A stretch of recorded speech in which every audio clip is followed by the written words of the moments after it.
Salambesi akui membangun buruh butuh kerjasama dari seluruh komponen.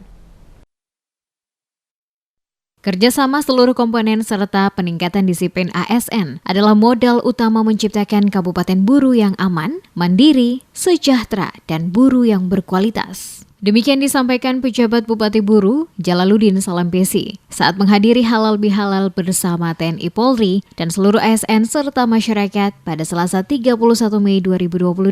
Halal bihalal bersama pasca Hari Raya Idul Fitri 2022 dihadiri seluruh ASN dan masyarakat yang mengusung tema Perkuat Silaturahmi, Bangun Persekutuan dan Tingkatkan Kerja Bersama. Berlangsung meriah dan hikmah. Suasana keakraban yang dibingkai dalam silaturahmi berjalan dengan baik. Kepada reporter DMS Media Group, Kasman Umar menjelaskan, bersamaan dengan momentum halal bihalal, ia mengajak semua elemen, ASN termasuk DPRD, dan masyarakat untuk bersama-sama membangun buruh. Dengan bergerak bersama, dirinya optimis semua rencana yang diperjuangkan menjadikan buruh setara dengan kabupaten kota lain yang ada di Indonesia dapat terwujud. Dukungan seluruh komponen yang ada di Kabupaten Buru menjadi kekuatan besar bagi dirinya selaku pejabat bupati untuk bekerja memaksimalkan tugas-tugas seluruh ASN di setiap dinas pada OPD yang ada. Peningkatan disiplin seluruh ASN, kata Salambesi, harus diterapkan pada semua dinas yang ada dalam menjalankan tugas-tugas pelayanan kepada masyarakat guna mewujudkan tata kelola pemerintahan yang baik. Dengan demikian, maka roda pemerintahan akan berjalan optimal sesuai harapan untuk buruh yang lebih maju.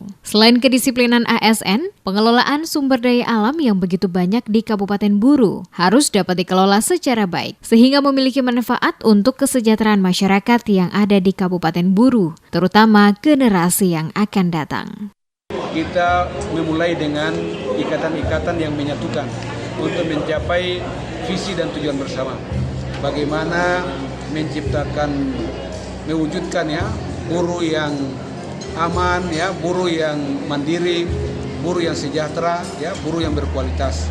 Dalam kaitannya dengan itu, semua komponen stakeholders harus disatukan. Dengan demikian, kalau kita bergerak bersama, yakin semua rencana yang kita wujudkan yang kita cita-citakan akan kita wujudkan bersama. Apakah ini nanti ada langkah-langkah tegas dari Pak Bupati? Itu pasti. Kita berpijak pada aturan. Aturan menghendaki bahwa seorang ASN harus memiliki attitude yang baik, memiliki norma dan aturan dalam menerapkannya, sehingga langkah yang kita lakukan untuk tujuan bersama harus diraih secara bersama. Kegiatan halal bihalal pemerintah Kabupaten Buru bersama TNI Polri, ASN dan masyarakat merupakan perdana bagi pejabat Bupati Buru, Jalaluddin Salambesi, setelah dilantik oleh Gubernur Maluku Murad Ismail. Turut hadir dalam kegiatan selain pejabat Bupati Buru, Jalaluddin Salambesi, seluruh ASN lingkup Kabupaten Buru bersama dengan Kepala OPD, Ketua DPRD Kabupaten Buru bersama anggota DPRD, unsur TNI Polri, tokoh masyarakat dan tokoh agama yang ada di Kabupaten Buru.